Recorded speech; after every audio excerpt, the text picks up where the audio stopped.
Hi guys! Welcome to our channel, and for today's video, we will going to discuss about educational system in the Philippines during American period. And these are my group mates. Jen! Kung bago ka lang sa aming channel, please like, subscribe, and click the notification bell for more updates.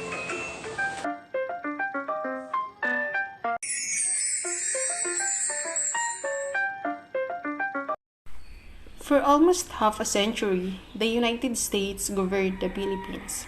As a colonial power, the United States pursued policies which it rightfully believed would promote the social and material well-being of the Filipino.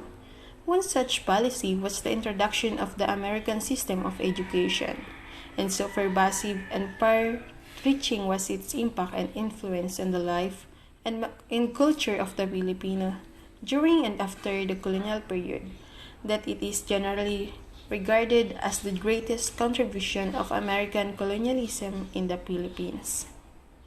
Brief history. Shortly after their arrival in the Philippines, the American military forces began to establish schools. They opened the first school in Corregidor when that island fell into their hands in May 1898.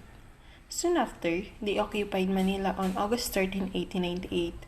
They reopened 7 schools there. In the ensuing months, the number of schools increased. A school was established in every other town that they have subjugated. During the United States colonial of the Philippines, 1898 to 1946, the United States government was in charge of providing education in the Philippines. Education became a very important issue for the United States colonial government, since it allowed to spread their cultural values, particularly the English language and American history, that lead to forming of a national identity and Filipino nationalism. Every child from age 7 was required to register in schools located in their own town or province. The students were given preschool materials. In some cases, those students who excelled academically were sent to the U.S. to continue their studies and to become expert in their desired fields or professions. They were called scholars and pensionados because the government covered all their expenses. The personalities who was considered as pensionados and scholars are Jose Abad Santos, Dr. Honoria Sison, Francisco Benitez, and Francisco Delgado. So, sa panahon ng American period, silang apat yung matatalino na nag-excel sa paaralan at napiling dalhin sa ibang bansa upang doon ipagpatuloy ang kanilang pag-aaral. Tertiary education, secondary education, primary education. There were 3 levels of education during the American period. The elementary level consisted of 4 primary years and 3 intermediate years. The secondary or high school level consisted of 4 years, and the third was the college or tertiary level. Religion was not part of the curriculum of the schools. So during the American period, there were 3 levels of schooling. There were 4 primary years and 3 intermediate years at the elementary level. The secondary or high school level lasted 4 years, and the college or tertiary level lasted 3 years.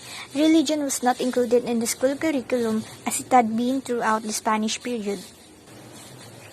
Year 1898, American occupied Manila, and it was the year where they reopened schools wherein the American soldiers were the first teachers, and the medium of instruction is English language.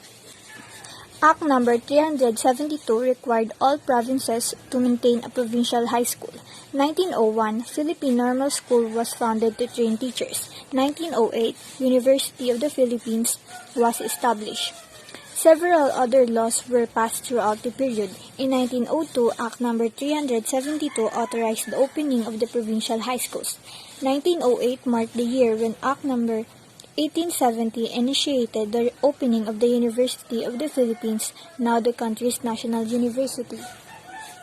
Act No. 74 established the public primary school in 1901 and intermediate school in 1904, which provides free public education. Thomasites, or a group of professionals sent by the United States government who were assigned to teach English language. A highly centralized experimental public school system was installed in 1901 by the Philippine Commission and legislated by the Act No. 74.